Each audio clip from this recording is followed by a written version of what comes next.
अस्सलाम वालेकुम beautiful people, welcome back to my channel. Overseas ख़वातीन बहुत बदनाम है ना कि ये तैयार होके किचन में चली जाती हैं काम करने के लिए। जब इन्हें कुछ भी नहीं मिलता तो ये दावतें करने लग जाती हैं।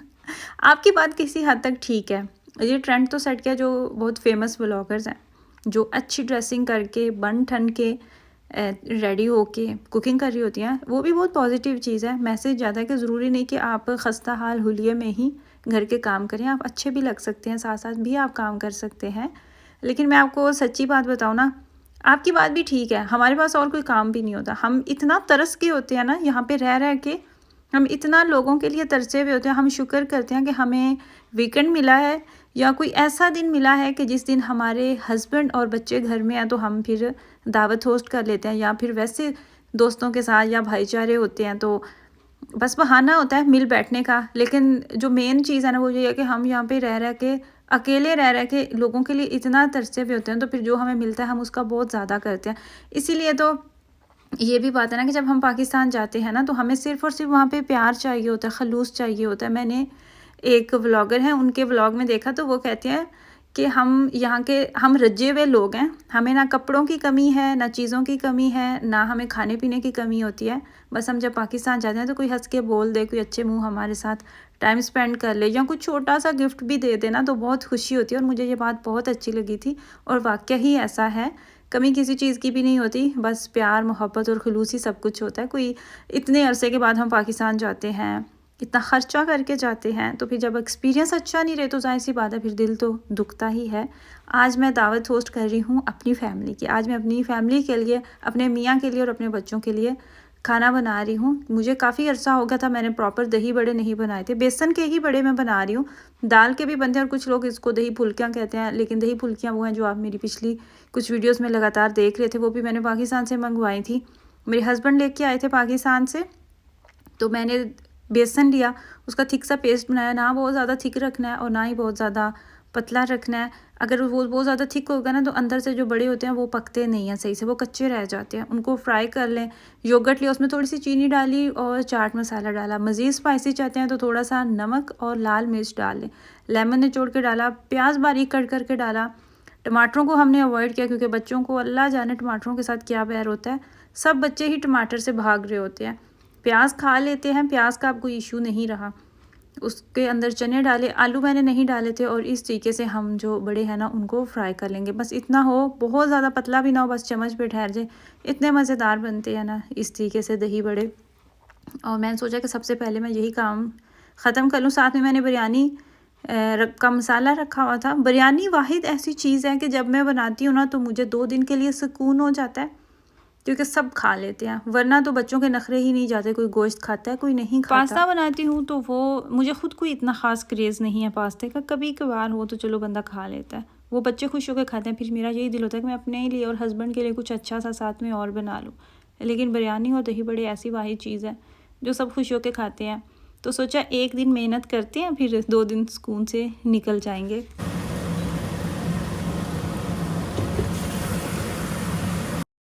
आपने बहुत ज़्यादा लेडीज़ को देखा होगा, सिर्फ मुझे ही नहीं देख रहे, कि जो कुकिंग कर रही होती है और साथ में सारा काम खुद के खुद साथ में समेट रहे होते हैं। बर्तन भी धो रहे होते हैं, किचन भी नहीं फैला हुआ होता।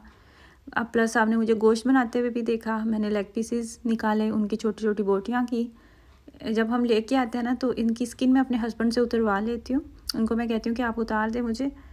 बाकी फिर जब मैंने जैसे जैसे इसको यूज़ करना होता है उस हिसाब से कट लगा लेती हूँ। अगर कढ़ाई बनानी है तो उस हिसाब से इसको कट कर लिया। अगर वैसे चिकन बेक करना है तो जो लेग पीसेस हैं उनको फिर साबुत रखती हूँ। और अगर बिरयानी बनानी हो ना तो इस तरीके से फिर पीसेस कर लेते हैं। जब आपको पता होता है ना सारा काम आप खुद ही कर रहे हैं, आपने खुद ही करना है, तो फिर आप जल्दी से काम कर भी लेते हैं। जब आपको ऑप्शंस नज़र आ रहे होते हैं ना फिर दिल भी नहीं चाह रहा होता। डिश वॉशर जो है वो छोटी प्लेट्स बर्तन, वो बर्तन जिनका वॉल्यूम कम हो वो तो वो वॉश कर देता है।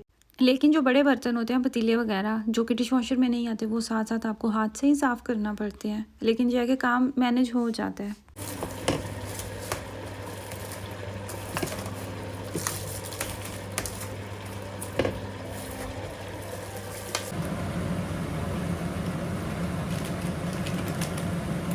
एक टाइम था कि मैं ये बाज़ारी मसाले यूज़ नहीं किया करती थी। ऑफ़ कोर्स करती थी लेकिन बिल्कुल ऐसा नहीं होता था। कि वही बस यूज़ कर रही हूँ। बिरयानी बनाती थी तो मैं सारे घर के मसाले डालती थी और थोड़ा सा बिरयानी मसाला डाल देती थी उसके खुशबू के लिए, टेस्ट के लिए। अगर चिकन बेक करना होता था तो उसमें भी मैं घर के देसी मसाले डालती थी, बाकी टिक्का मसाला थोड़ा सा डाल लेती थी उसके टेस्ट के लिए।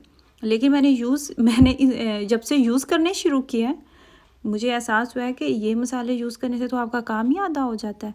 अब मुझे बिरयानी बनाना इतना आसान लगता है, दही बड़े भी आसान लगता है कि सिर्फ चाट मसाला डालो, थोड़ा सा स्पाइसी करना है तो और डाल लो चीज़। बाकी बिरयानी मसाला चिकन रखा हुआ है, उसमें बस बिरयानी का पैकेट मसाले का खोल के डालो, अल्लाह अल्लाह खैर सलाह, बस आपका काम जो है ना वो काफ़ी निपट जाता है। मुझे केक बेक करना था बच्चों के लिए, कितने दिनों से मैंने उनके साथ कमिटमेंट की हुई थी कि मैं आपको ना लेमन केक बना के दूंगी क्योंकि बहुत शौक से खाते हैं। अब वो लेट हो गया, वरना मैंने साथ साथ वो भी शुरू कर लेना था। ये मेरा किचन स्केल है, इसका सेल भी ख़त्म था, वो भी मैंने चेंज करके देखा, मैंने सब कुछ किया, लेकिन वो चलने का नाम ही नहीं ले रहा था। इस चीज़ ने मेरा बहुत टाइम वेस्ट कर दिया। फिर मेरे पास और एक किचन स्केल पड़ा हुआ था, मुझे एकदम से ख्याल आया, फिर मैंने इसको ढूंढने की कोशिश की, लेकिन ये है कि 1-2 मिनट की मेहनत के बाद मुझे ये मिल गया। अब मुझे मसला यहाँ पे ये आ रहा था कि इसकी मुझे सेटिंग ही नहीं समझ आ रही थी।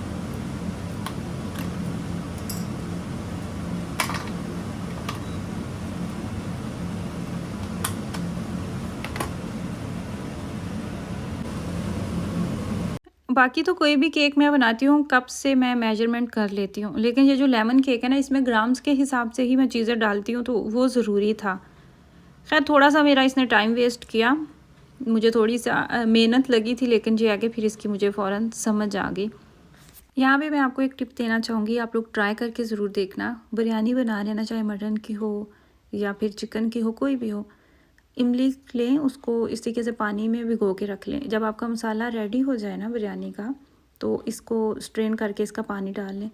इतना मज़ेदार टेस्ट आता है, मुझे लगता है कि बिरयानी के टेस्ट को ये इन्हेंस कर देती है, इसका एक अपना ही अलग से जायका बन जाता है।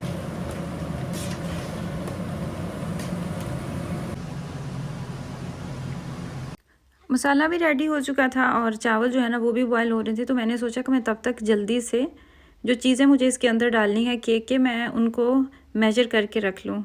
मैदा 405 टाइप जिससे हम बनाते हैं, नान बनाते हैं, पूरियाँ बनाते हैं, वही मैदा यूज़ होता है केक के अंदर भी। ये केक बनाने के लिए आपको चाहिए होंगे 4 अंडे, 300 ग्राम इसके अंदर मैदा जाएगा, 100 ग्राम आपने इसके अंदर कॉर्नफ्लोर डालना है। कॉर्नफ्लोर आपको हर जर्मन स्टोर से मिल जाएगा, उसका नाम है स्पाइसे स्टैरके, बस आपने उसका नाम देखना है। इसके अलावा आपको 250 ग्राम चीनी चाहिए होगी और 250 ग्राम ही आप चाहे तो कुकिंग ऑयल ले लें, चाहे तो बटर ले लें। एक पैकिंग बेकिंग पाउडर आपको चाहिए होगा, फ्रेश लेमन एक चाहिए होगा बड़ा, जो हमें यहाँ पे जितने साइज़ में मिलता है वो। इसके अलावा आपको लेमन एसेंस चाहिए होगा। फिर अगर आपके पास वनीला एसेंस है तो वो यूज़ कर लें। मेरे पास वनीला एसेंस नहीं है, मैंने वनीला शुगर रखी होती है, वो भी साशे मिल जाते हैं हमें। जहाँ पे बेकिंग पाउडर रखा होता है मार्केट के सेक्शन में, वहीं पे आपको वनीला एसेंस जो है ना शुगर, उसके भी साशे मिल जाते हैं। मेरे ख्याल से यही चीज़ें हैं जो चाहिए होंगी केक बनाने के लिए। मैंने जब चीज़ों को मेजर कर लिया, वज़न उनका करके रख लिया, आपको पता है कि मैदा जो है ना वो काफ़ी मैस डाल देता है, या वैसे भी छींटे वगैरह उड़ते रहते हैं, तो फोबिया है मुझे भी ये। मैं साथ साथ किचन जो है इसको क्लीन करती रहती हूँ, साथ साथ मुझे इसको साफ़ करना होता है। स्टोव को भी बार बार, जो ये काउंटर टेप किचन के हैं, वर्किंग काउंटर, इनको भी मुझे साफ साफ क्लीन करना होता है। फिर मैं बढ़ ही नहीं सकती ना, आगे काम कर ही नहीं सकती, थोड़ा सा भी मैस कहीं पे नज़र आता है। खैर स्केल का भी काम ख़त्म हो चुका था, मैंने पहले इसको पैकिंग में डाल के रखा, फिर मैंने सोचा कि पहले वाला जो है उसने भी मुझे बहुत तंग किया, उसका सेल डाला हुआ था, ख़त्म हो गया, अल्लाह जाने क्या मसला हुआ। तो मैं जो इसका सेल है ना, उनमें से एक जो है उसको उल्टा करके डाल देती हूँ, क्योंकि अब पता नहीं दोबारा कब यूज़ करूँगी, क्योंकि केक बना बना के इतना तजर्बा हो चुका है ना कि इसकी मुझे बहुत कम ज़रूरत पड़ती है, बहुत कम मैं इसको यूज़ करती हूँ। अच्छा, सबसे पहले आपने कुकिंग ऑयल या फिर मक्खन जो भी आप यूज़ करें वो आपने डालना है, उसके साथ ही आपने चीनी डाल देनी है। 4 से 5 मिनट के लिए आपने उसको ब्लेंड करना है, इतना मिक्स करना है कि चीनी जो है ना वो, अगर मक्खन है तो वो चीनी या ऑयल आपस में मिक्स हो जाए। उसके अलावा 4 अंडे मैंने तोड़ के रखे हुए थे, अब आपने वो डाल देने हैं। यहाँ पे आपने इसको अच्छा खासा बीट करना है, इतना करना है कि इसकी बहुत ज़्यादा झाग बन जाए।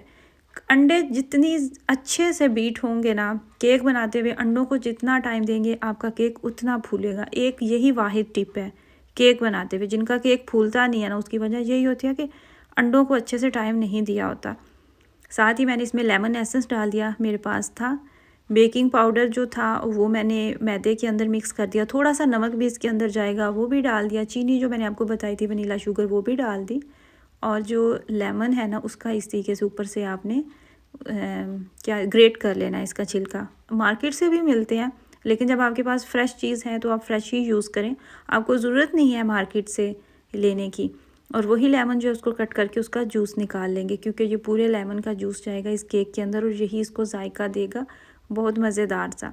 अंडे मुझे लग रहा था कि यहाँ पे कि अच्छे से बीट हो चुके हैं, आपको अंदाज़ा नहीं ना कि अंडों को कितना बीट करना है, तो 6 से 7 मिनट आप अंडों को बीट कर लें, ये मोर देन इनफ होते हैं, अच्छे खासे अंडे फूल जाते हैं। ड्राई इंग्रेडिएंट्स जो रखे हुए थे वो मैंने इसके अंदर डाल दिए सारे, और अब इसमें चला गया सारा जो मैंने लेमन निचोड़ के रखा हुआ था वो सारा ही हम इसके अंदर डाल देंगे, और फिर इसको मज़ीद थोड़ा सा बीट करेंगे। इतना करेंगे कि जो चीज़ें हैं ना ड्राई जो हमने इसके अंदर डाली हैं वो अच्छे से उसके अंदर मिक्स हो जाए।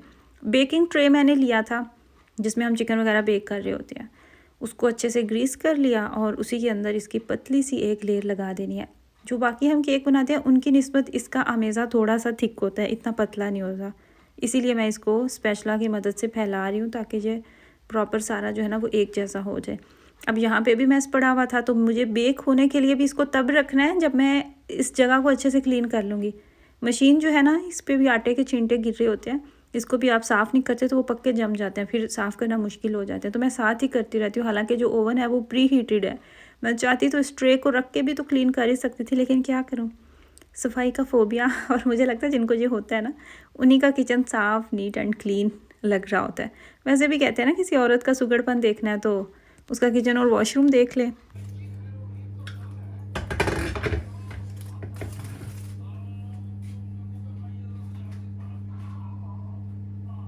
एक मेरा बेटा 12 बजे तक स्कूल से वापस घर आ जाता है, वीक में एक दिन होता है 11:30 बजे आ जाता है मंडे को, और मैं सोचती हूँ कि 11:30 बजे आ रहा है तो स्कूल में पढ़ क्या रहे हैं, और फ्राइडे को इसने 9 बजे जाना होता है, 8:30 बजे जाता है। तो मुझे ये समझ नहीं आती, कुछ स्कूल हैं जर्मनी में जो ऐसे करते हैं, तो मतलब इतने थोड़े से घंटों में बच्चे ने क्या ही पढ़ना होता है, खैर क्या कह सकते हैं। तो 12 बजे तक मुझे खाना हर हाल में बना के रखना होता है, रेडी करना होता है, फिर इससे ये भी सहूलत हो जाती है कि जल्दी से खाना बन जाता है तो काम ख़त्म हो जाता है। खैर उसको मैंने बिरयानी जो है ना वो निकाल के दे दी थी, और केक भी हमारा बेक हो चुका था, ज़्यादा टाइम नहीं लेता ये बेक होने में। अच्छा, इसका जो लास्ट स्टेप है ना वो ये है कि आपने लेमन जूस लेना है, मैं तो अंदाज़े से ही ले लेती हूँ, और उसके अंदर पाउडर शुगर आपने इस तरीके से मिक्स कर लेनी है, और ये वाले जो पाउडर शुगर और लेमन का जूस आपने मिक्स किया ये पूरे केक के अंदर जाएगा। केक को थोड़ा सा मुझे लगता है कि ज़्यादा टाइम लग गया था, थोड़ा सा ब्राउन हो गया, अगर ये ज़रा वाइट रहता तो ज़्यादा अच्छा लगता। और केक जब बेक हो जाता है उसकी ये भी निशानी होती है कि साइडें छोड़ देता है। अगर आप पहली दफ़ा में केक बेक कर रहे हैं ना तो आप इस चीज़ को देखें कि केक ने अगर साइडें छोड़ दी हैं तो मतलब है कि केक आपका बन के तैयार हो चुका है। और ये वाली जो हम इसके ऊपर डालते हैं ना लेमन और चीनी मिक्स करके, ये तो इसके जायके को इन्हेंस कर देता है, बहुत मज़ेदार बना देता है। कभी कभार तो मैं जब ये केक बेक कर रही होती ना तो मैं इसके 2 बैच एक ही दफ़ा में रेडी कर लेती हूँ, मतलब मैं इसको 10 अंडों का मैं केक बनाती हूँ, फिर वो काफ़ी बन जाता है और बच्चे शौक से खाते रहते हैं। और जब घर में कुछ ऐसा बना होता है ना तो बाज़ार की मार्केट्स की चीज़ें कम खाते हैं, वहाँ के जो केक होते हैं उनमें तो अच्छी खासी शुगर होती है, तो घर का जो होता है वो हर लिहाज से बेहतर होता है। इसमें भी मैंने चीनी थोड़ी सी कम रखी थी।